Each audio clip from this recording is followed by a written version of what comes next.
2-3 उद्देशानं येणाऱ्या जिल्हा परिषद, महानगरपालिका, नगरपालिका आणि कर्जमाफीसह कामगार, शेतकरी, मजुराच्या खरं तर प्रश्नाला एक वेगळ्या प्रकारची वाचा फोडण्यासाठी हे आम्ही बैठक घेतलेली आहे। संघटनेच्या बांधणीसोबत माझा शेतकरी शेतमजूर उभा राहायला पाहिजे, त्याच्यासाठी 11 तारखेला महात्मा ज्योतिबा फुले जयंती आणि बाबासाहेब आंबेडकर जयंतीच्या निमित्तानं आम्ही 11 तारखेला रात्री 12 वाजता आमदाराच्या घरासमोर मशाली पेटून आंदोलन करतो।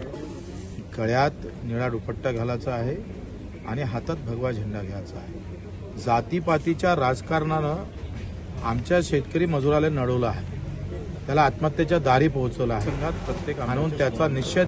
अजित पवार म्हणतात की 31 तारखेपूर्वी तुम्ही कर्ज भरा नाही तर तुम्हाला काम मिळणार नाही। आता सत्ता आली ना, त्याच्यानं सत्तेच्या निवडणुकीच्या अगोदर कर्जमाफीची घोषणा करणारे देवेंद्रजींना विसर पडलेला दिसतं आणि अजितदादा नाही।